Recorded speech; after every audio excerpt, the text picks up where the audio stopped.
ગુજરાત ન્યૂઝમાં આપનું સ્વાગત છે। અમદાવાદ એલસીબી દ્વારા 2003 સાબરમતી હત્યાના આરોપી અનિલ સોનીની એલસીબી દ્વારા દિલ્હી ખાતેથી ધરપકડ। અમદાવાદ લોકલ ક્રાઇમ બ્રાન્ચ દ્વારા 2003 સાબરમતી હત્યાના કેસમાં આરોપી અનિલ સોનીની દિલ્હીના અશોક વિસ્તારમાંથી ધરપકડ કરવામાં આવી છે। અનિલ સોની પર પ્રકાશ જમોરની છરી વડે હત્યા કરવાનો આરોપ છે, જે અનિલની સગાઈ નક્કી કરેલી છોકરી સાથે પ્રકાશના પ્રેમ સંબંધની જાણ થતા થયો હતો। આ ધરપકડ વર્ષોથી અનસોલ્વ રહેલા કેસમાં મહત્વપૂર્ણ પ્રગતિ દર્શાવે છે। અનિલ સોનીના ગુનાહિત ઇતિહાસમાં 2015માં ભીંડ ખાતે તેના કાકાની હત્યાનો સમાવેશ થાય છે, જેના માટે તેણે સજા ભોગવી હતી અને ત્યારબાદ દિલ્હી ભાગી ગયો હતો। સાબરમતી હત્યા પછી અનિલ વિવિધ સ્થળોએ નાસ્તો ફરતો હતો, જેનાથી તેની ધરપકડ કરવી પોલીસ માટે પડકારરૂપ બની હતી।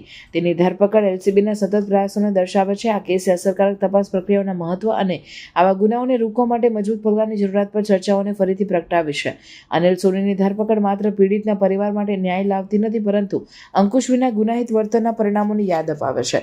અધિકારીઓ હવે ન્યાય સુનિશ્ચિત કરવા અને જાહેર સુરક્ષા જાળવવા પર ધ્યાન કેન્દ્રિત કરી રહી છે।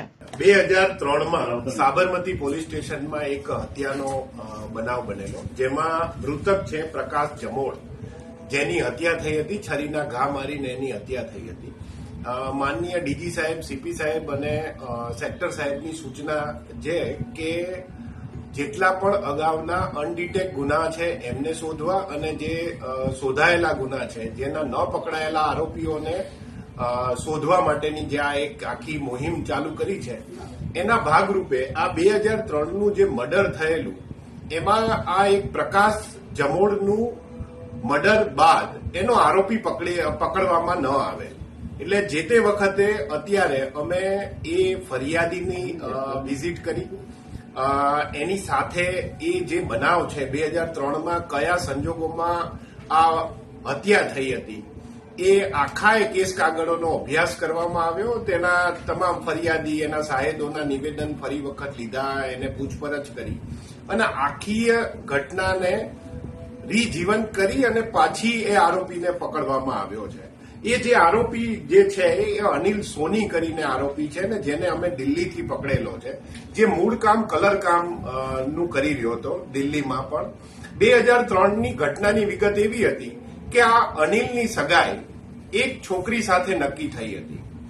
એ છોકરીની સાથે એની સગાઈ થવા પહેલા એને છોકરીને ક્યાંક પ્રેમ પ્રકરણ થવાથી આ પ્રકાશ સાથે એનું પ્રેમ પ્રકરણ થયેલું અને એ પ્રકાશ સાથે રહેવા જતી રહેલી, એટલે એ વાતની એણે ગુસ્સો રાખી અને પ્રકાશને જ્યારે એ કામ પૂરું કરી અને એના ઘર તરફ જઈ રહ્યો હતો, ત્યારે એને રસ્તામાં રોકી અને એને એનું મર્ડર નિપજાવેલ, એને છરી વડે એનો હુમલો કરી અને એનું મૃત્યુ નિપજાવેલ।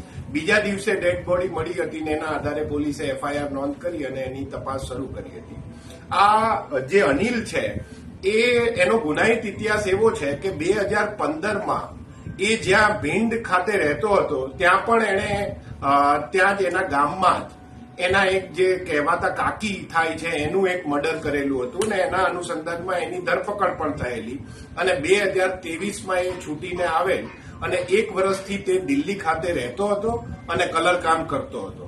અહીંયાથી જયારે અમારી ટીમ દિલ્હી ખાતે ગયેલી, ત્યારે સૌથી મોટી જે ચેલેન્જ હતી એ અશોકનગરની ગલી, કે જે ગલીમાં એન્ટર થતા જ ખ્યાલ આવી જાય કે આ કોઈ બહારનું વ્યક્તિ એન્ટર થયું છે।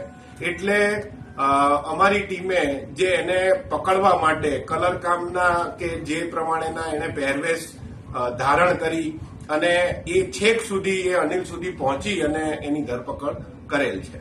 હત્યા પછી ક્યાં ક્યાં ગયો હતો ને શું કરતો?